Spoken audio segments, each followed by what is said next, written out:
नमस्कार विद्यार्थी मित्रांनो, खूप सर्व विद्यार्थ्यांच्या डिमांड नंतर आपण आपली इंडियन पॉलिटीची बॅच इंग्लिशमध्ये सुरू करत आहोत. ही इंग्लिशमधील बॅच मी जवळपास सर्वच्या सर्व लक्ष्मीकांत कव्हर करण्याचा प्रयत्न केलेला आहे. ही इंग्लिश मीडियममधल्या बॅचची तुम्हाला एक नोट्ससुद्धा मिळेल आणि यासोबतच तुम्हाला या बॅचचे सर्वच्या सर्व व्हिडिओज, आपलं जे ज्ञानदीप अकॅडमीचा लाल कलरचा लोगो असणारा ॲप आहे, या लाल कलरचा लोगो असणाऱ्या ॲपवर तुम्हाला सर्वच्या सर्व बॅच मिळेल. मग या बॅचला ॲक्सेस किती असेल, व्हिडिओज केव्हा अपलोड केले जातील, तुम्ही ते व्हिडिओज किती दिवस पाहू शकता, या सर्व बाबतीतली सर्वच्या सर्व सूचना त्या ॲपवरच त्या ठिकाणी सूचना या सदरामध्ये तुम्हाला दिलेली आहे. तर मी तुम्हाला सर्वांना सुचवेल, ज्या विद्यार्थ्यांना इंग्लिश मीडियममधनं इंडियन पॉलिटीची बॅच हवी होती, तुम्ही ही बॅच नक्की जॉईन करा. तुमच्या मित्रांसोबत सुद्धा शेअर करा.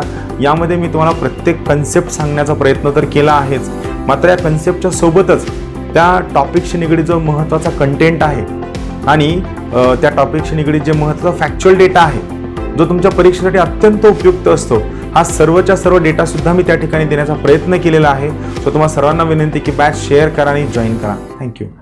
Hello friends, welcome you all to Gyandeep academy. Now let's continue with the topic federal system. In last lecture, we have seen what is meaning of unitary feature and what are various unitary features of the Indian Constitution we have studied. Now here we will try to understand what are various unitary feature, what is meaning of unitary feature, and most importantly here we will make an attempt to go in details of these topics. That's why this video could be a slight longer, could be slight larger, but I request every one of you, please bear with me because this lecture is very important from your all examination perspective. So let's start with. Now first, what is the meaning of unitary feature? What is it? Unitary features means those features of the constitution which makes central government all powerful than state government. We have seen America is a federal system, Britain is a unitary system, and India is a mix of these two. Then what is meaning of unitary feature? It means those features of the constitution where central government is all powerful. All power lies in the hands of central government and state government has least powers in its own hand. So the features of the constitution which makes central government more powerful than state government are unitary feature. Now in next few points or in next few minutes we will try to understand what are various unitary features of Indian Constitution and why they are called as unitary feature and how you could expect a question on those unitary features. Clear? This is a very interesting topic. I request every one of you to listen this topic very carefully. Right? Now first unitary feature is we have strong center. How we have strong center? Let's try to understand. Now we have seen in 7th schedule. What is the 7th schedule? 7th schedule of the Indian Constitution talks about division of legislative powers. 7th schedule gives division of legislative powers. What is meaning of legislative power? The power to make laws on various subject is a legislative power. 7th schedule has 3 important lists. One is union list, on which Union Parliament has the right to make laws. Second is state list, where state legislature has the right to make laws. And third one is concurrent list, where both union as well as state has the right to make laws. Then why this 7th schedule is more inclined or more in favor of central government as compared to state government? Why it is so? Because first thing, union list has more number of subject than state list. It is almost double. Like for example, union list has around 100 subject, whereas state list has around 55 subject. I am not telling you exact number because this number keeps on changing. So before going for the examination, you have to track the exact number of subject. Normally UPSC do not ask you the exact number of subject, but still remember, union list has around 100 subject, whereas state list has around 55 subjects. Clear? So it clearly shows union government has or parliament has right to make laws over more number of subjects as compared to state legislature, which has a right to make laws on less number of subjects. First point. Second, if we go by the significance or the importance of subject, you will realize union list has important subject than state list. It means if we check the importance of the subject, so the subject mentioned in the union list are more important than the subjects that are mentioned in the state list. Third, now let us say a law is made on a subject in union list and a law is made on a subject in state list. Law made on union list is applicable throughout the territory of India, whereas law made by that particular state list is applicable in that particular state only. So both these laws will be applicable simultaneously, will be implemented simultaneously without any hesitation. But there is only one thing. What is that one thing? Whenever there is a conflict between union law and state law, two different subjects are there. These two different subjects have been made in two different spheres. These two different subjects have been made by two different authorities. But still, whenever there is a conflict between union law and state law, this union law shall prevail over state law. Union law will be given more importance as compared to state law. This is very, very important.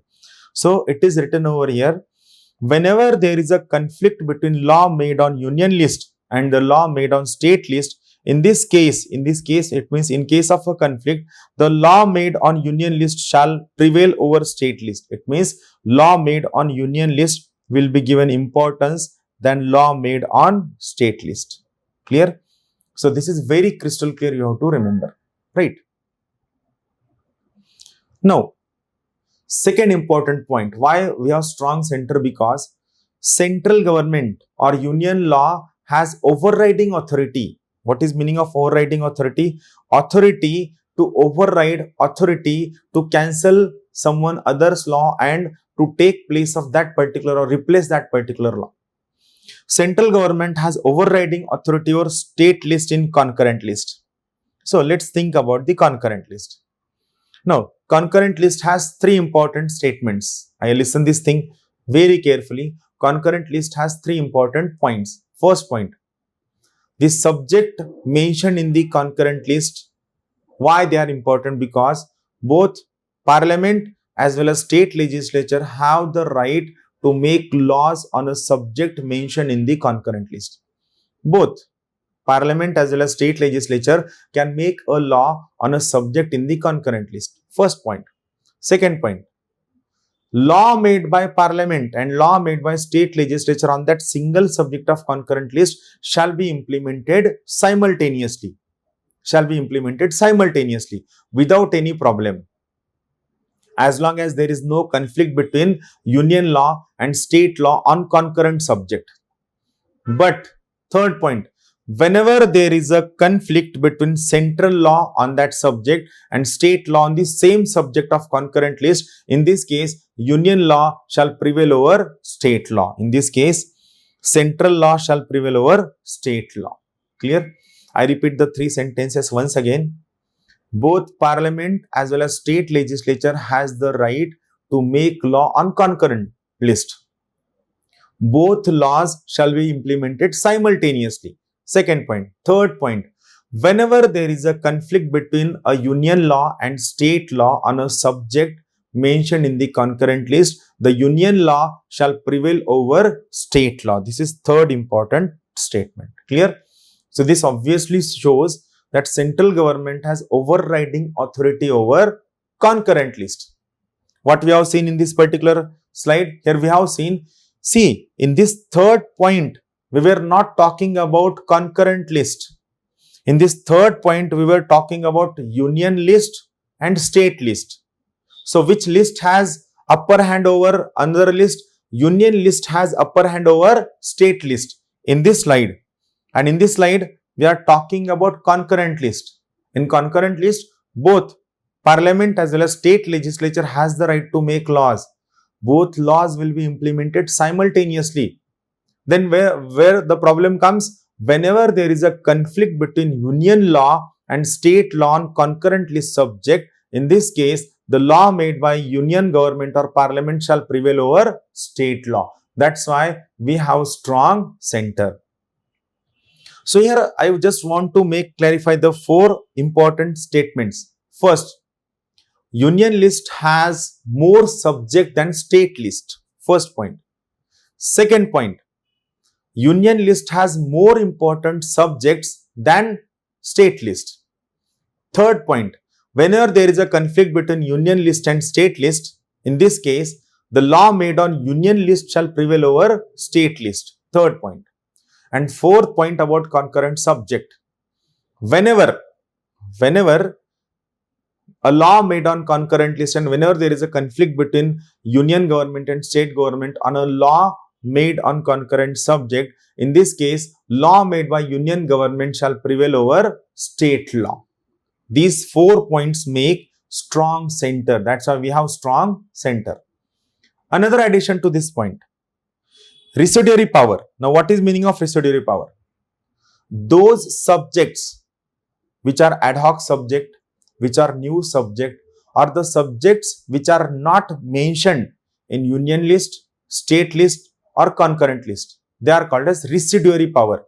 Means which are not mentioned anywhere, which are not thought of, and which came suddenly and we think that it is necessity to make a law on this particular subject which is not part of any list.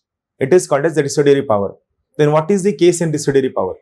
So in residuary power, the right to make laws lies in the hand of central government. That is, for the subject which is may not mentioned in union list, state list or concurrent list, it is the right or the power of parliament to make law on this particular residuary power.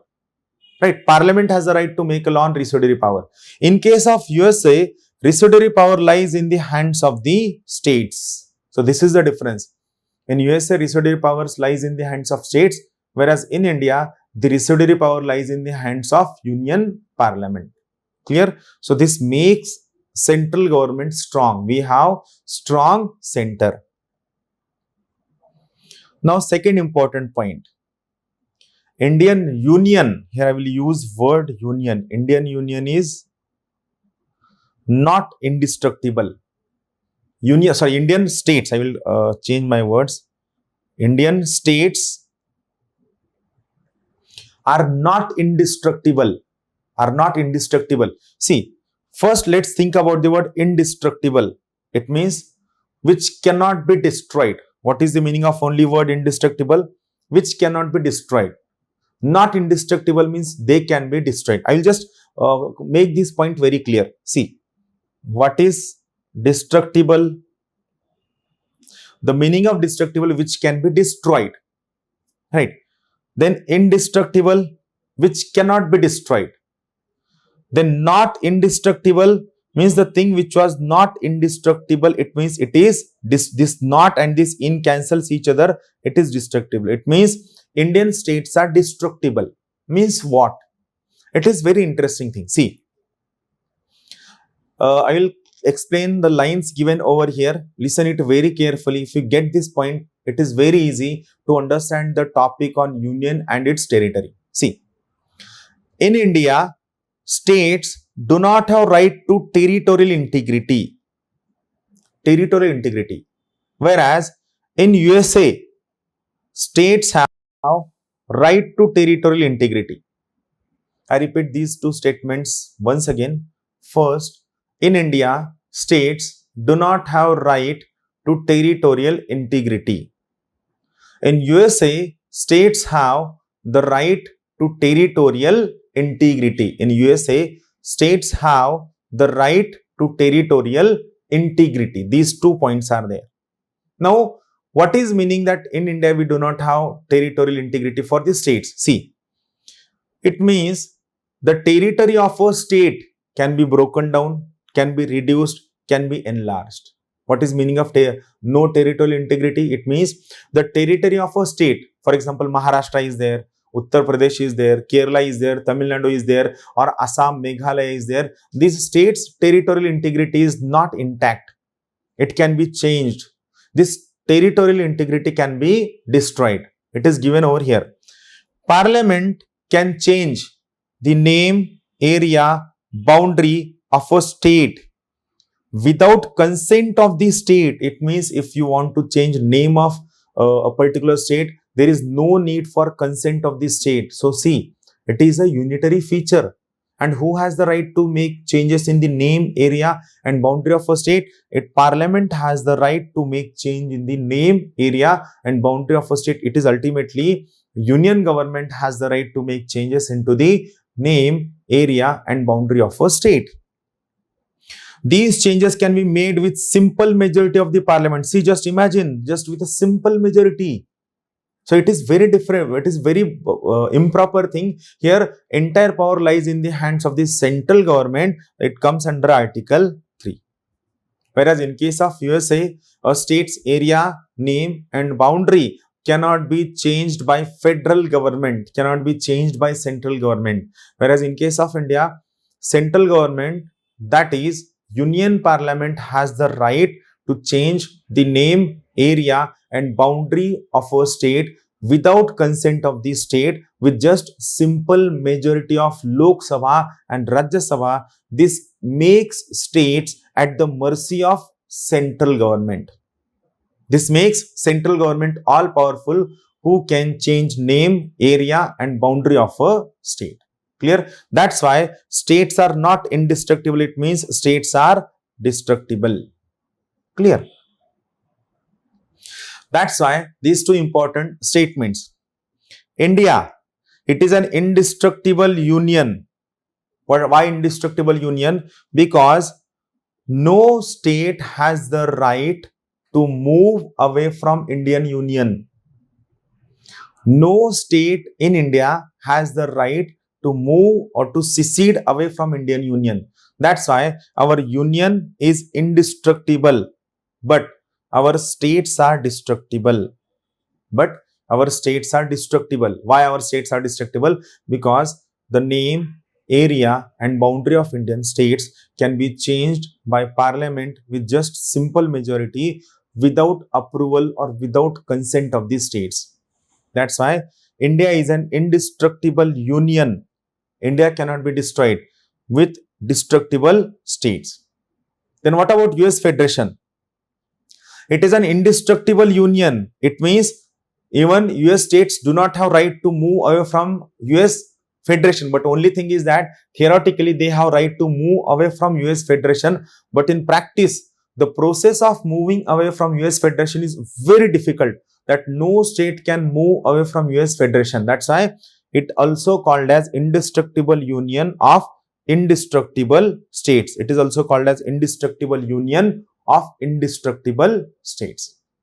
Clear? So keep this thing in mind. These are the two different things. India is indestructible union, US also indestructible union, but India has destructible states. United States of America do not have destructible states. US states have their own territorial integrity intact. So this is second. So this makes states vulnerable at the hands of Indian Parliament. That's why India is indestructible union of destructible states. Keep these points very clearly in mind. These points are very, very important. Clear? Now, in India, we have single constitution for both center as well as states. It is a unitary feature. We have single constitution for both center as well as states. Whereas in America, there are separate constitution for both central government as well as federal government. Federal government as well as state governments. In America, every state has its own separate constitution. This makes American constitution more federal in character. Indian constitution is also federal, but still we have single constitution for both center as well as states. Whereas in America, every state has its own separate constitution. It means in America, there could be one single federal constitution along with 50 separate constitutions. Clear? This is important thing. Then flexibility of the constitution. We have seen Article 368. We have seen Article 368 talks about amendment of the constitution. Then in that we have seen Indian constitution can be amended in how many ways? It can be amended in 3 ways. One, by simple majority. Second, by special majority. And third, by special majority of the parliament plus half of the states saying yes by simple majority. Now here, the second and third type makes Indian constitution rigid, and the second and third type protects the federal feature of Indian constitution. The second and third type protects the states from unnecessary, unwarranted encroachment by central government on state government. This point number 2 and 3. But what about first point? Here in this case about first point, here we can amend the constitution in just a very simple majority. And amending the constitution with simple majority, it means we can make changes very simply without taking note of state government. That's why this simple majority is called as flexibility of the constitution, and it makes Indian constitution or Indian states vulnerable at the hands of central government. This is given over here. Certain provisions of the constitution can be amended very easily with simple majority of the parliament. The amendment of these provisions do not require, remember, they do not require approval from the states. It means states are not taken into consideration. And when states are not taken into consideration, it means states are not treated equally with the central government. And when the states are not treated equally with the central government, it means we have unitary system. This makes Indian constitution more flexible, which is a unitary feature, because states are not taken into consideration. When states are not taken into consideration, obviously it becomes a unitary feature of the Indian constitution. Clear? This is flexibility of the Indian constitution. It means same point about rigidity and flexibility of the Indian constitution. When we say rigidity of the constitution, it is federal feature. Why? Because rigidity of the constitution protects states. When we talk about flexibility of the constitution, it is a unitary feature, because the aspirations and the saying of the states are not taken into consideration. So it is unitary feature. Clear? So same point we are using in favor of federal as well as in favor of unitary. Just here language is important, just context is important.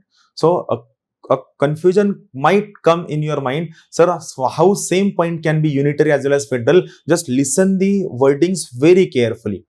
Go through this video 2 to 3 times so that you will get a clear idea.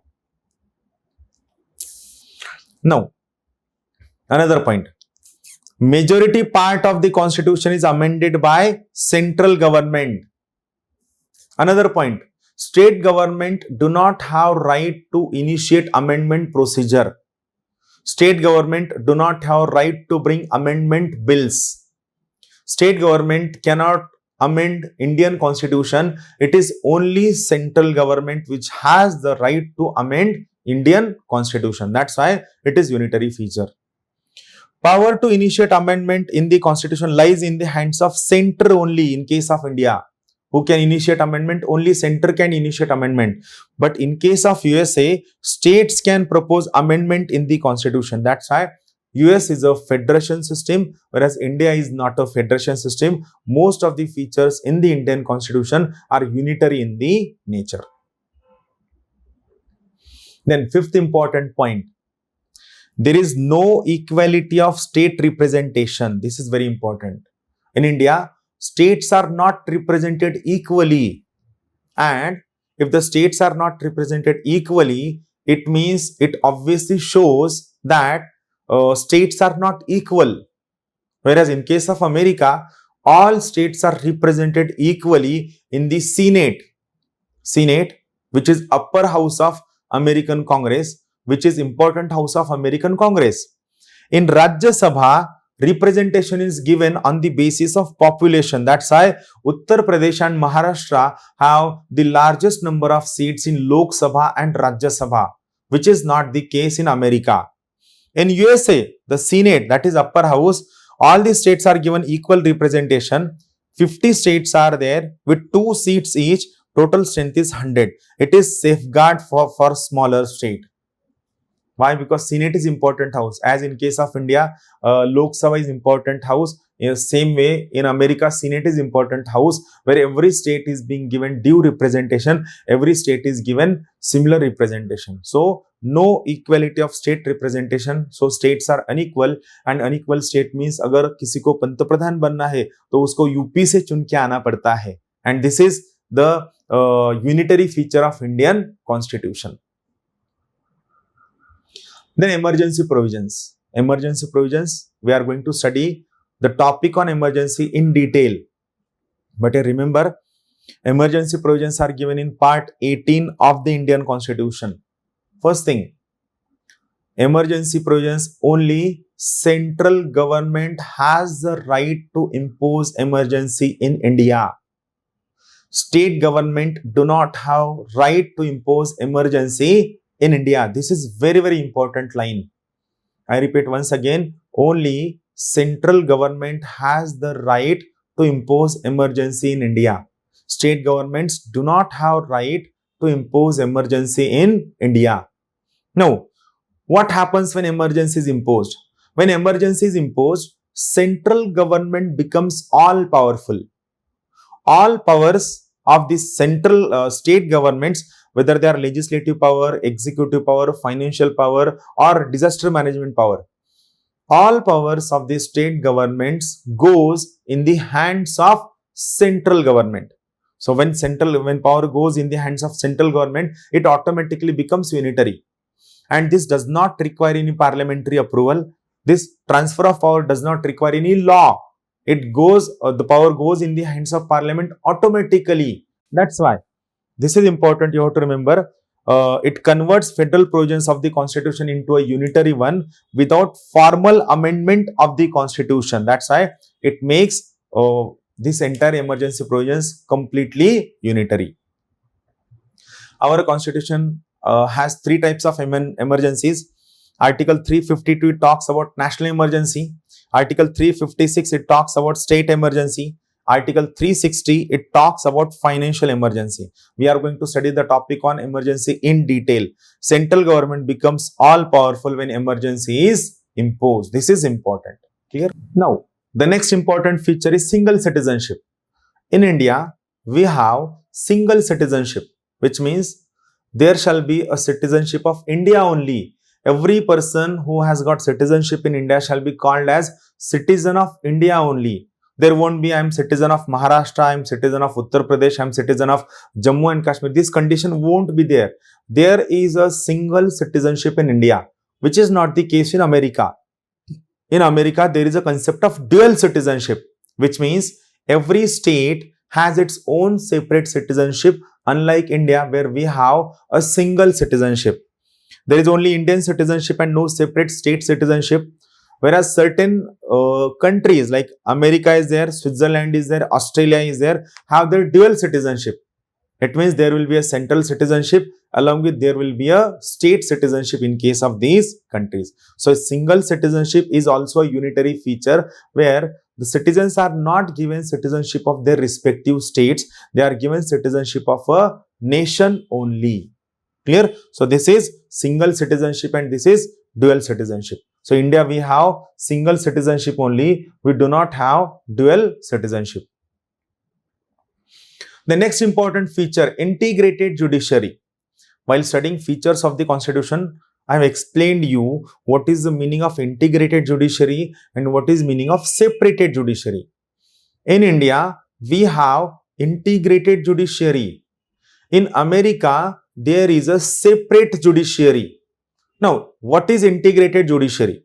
In integrated judiciary, Supreme Court lies at the top of this entire judicial system, and you can appeal in the Supreme Court about state law as well as central law.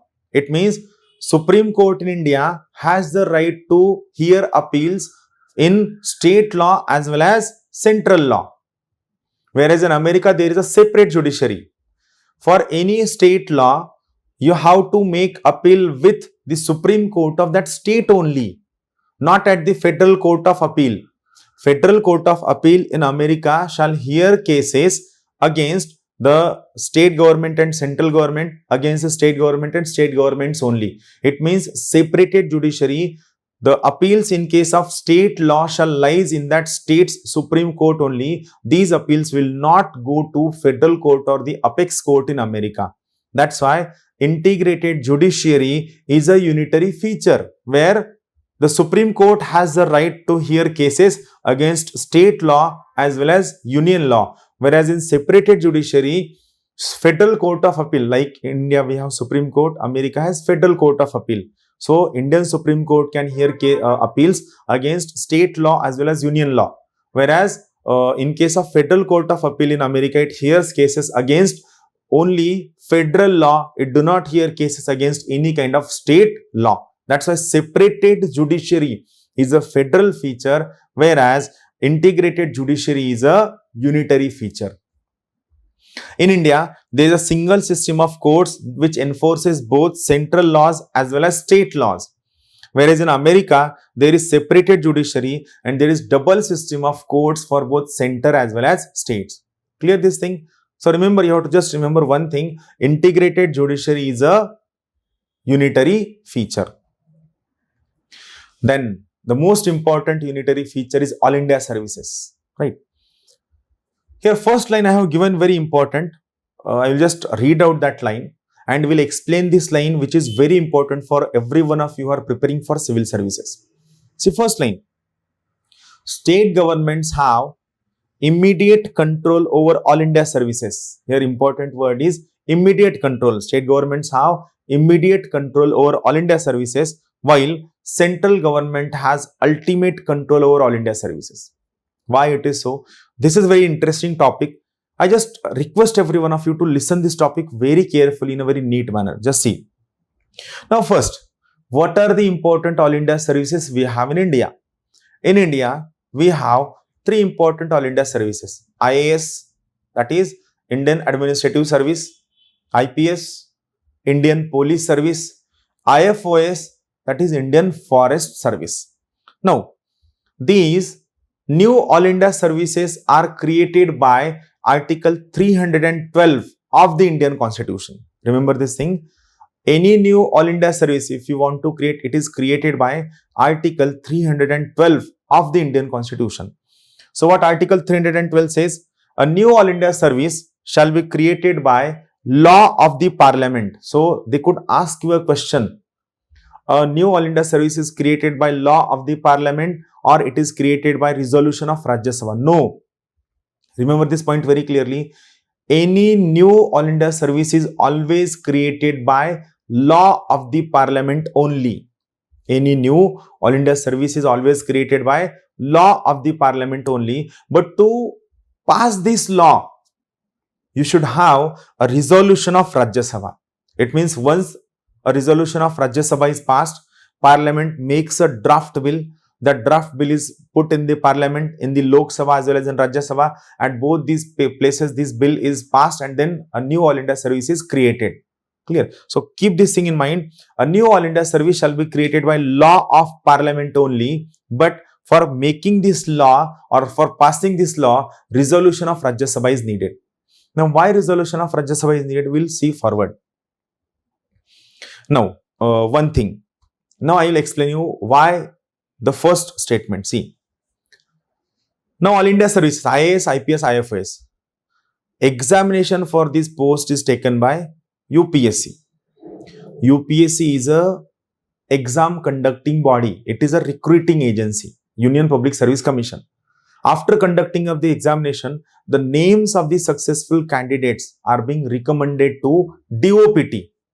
DOPT, which stands for Department of Personnel and Training. These names are recommended to Department of Personnel and Training. Then this DOPT, it sends this name to respective ministries. It means for IPS, the names are sent to Home Ministry. For IFS, the names are sent to Environment Ministry. And for IAS, the names are sent to PMO. In this way, names are sent. Then these respective ministries, along with DOPT, that is Department of Personnel and Training, decides where these people shall be sent. Then the people who are recruited, trained and appointed by central government are being sent to various state governments for working as a collector, as a secretaries, as a head of various boards and all those things. So these people are sent to various state governments for working. Now these IAS or All India Service Officers are working over there.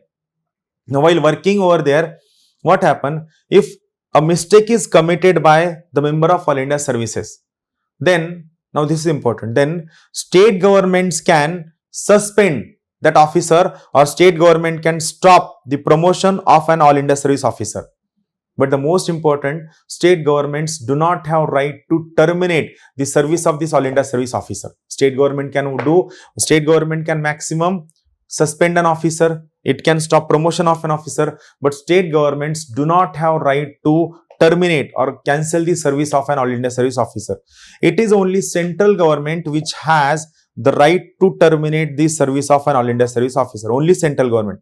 So when you are taking certain immediate actions against a wrongdoing officer for his mistakes of commission and omission, it is called as immediate control. Whereas the right to terminate services lies in the hands of central government, which is ultimate control. That's why I wrote that line. State governments have immediate control over all India services. Central government has ultimate control over all India services.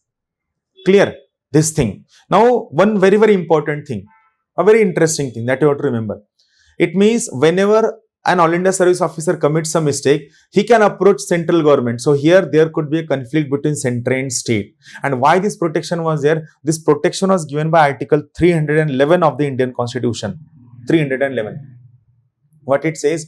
No person who is a member of civil services of the Union or an all India service or a civil service of the states or holds a civil post under the union or state shall be dismissed or removed by an authority subordinate to that by which he was appointed. In simple terms, no person shall be removed by an authority which is subordinate to appointing authority. Now, the members of all India services are appointed under the seal and signature of President of India. So tell me, how is it possible for a state government to terminate their services? It is absolutely not possible. It means Article 311, it gives undue protection to all India services. This gives a steel frame protection to all India services, which was recommended that Sarkaria Commission, which was there on center-state relation, the Sarkaria Commission recommended that Article 311 should be diluted.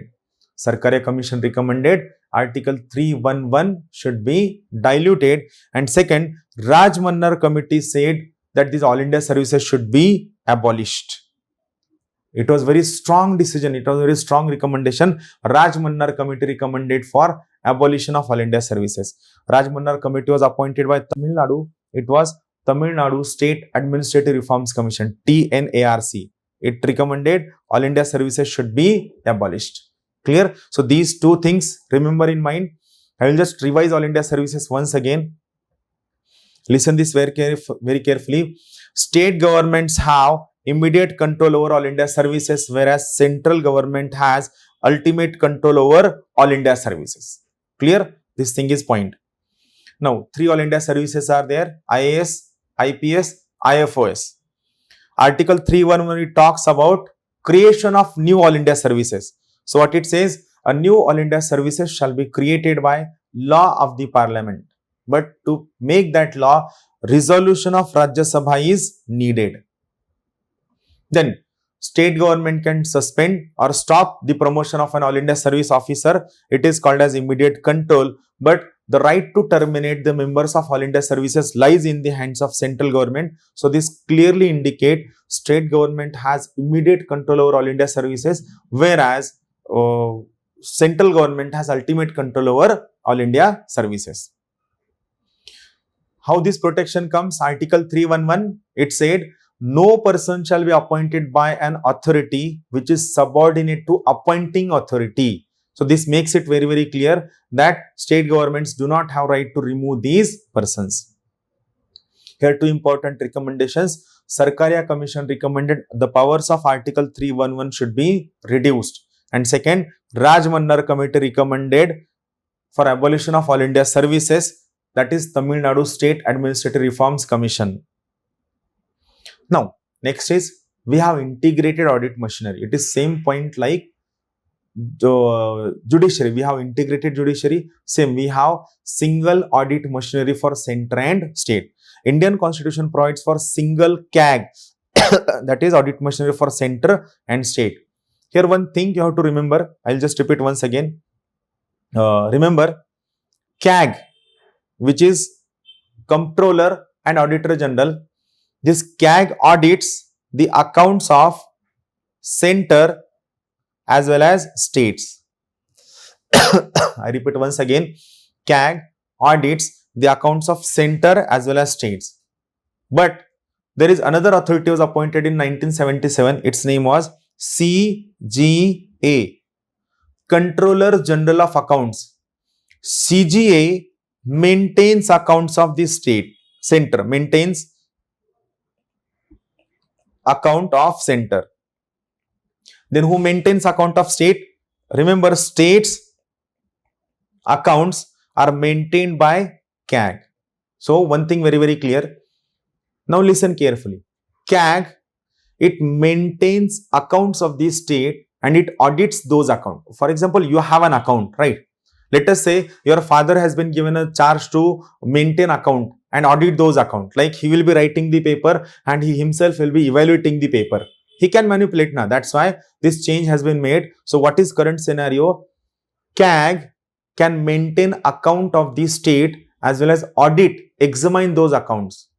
Whereas central government's accounts are maintained by Controller General of Accounts and they are audited by CAG, which stands for Comptroller and Auditor General. Remember these two different names. CAG, it stands for Comptroller and Auditor General. CGA, it stands for Controller General of Accounts. The provisions of the CAGs have been provided in Article 148 of the Indian Constitution. The appointment and removal of the CAG is done by President without consulting the states. It restricts the financial autonomy of the state. So CAG, though it is auditing machinery for states, but states are not taken into consideration while appointing the CAG. That's why it is a unitary feature. Then Parliament's authority over state list. Now these are some of the important points that we will see in next chapter, because these are very important points and we are going to study these points in somewhat details. So till then, thank you very much. Keep watching these video and keep sharing with your friends. Thank you. Have a good day.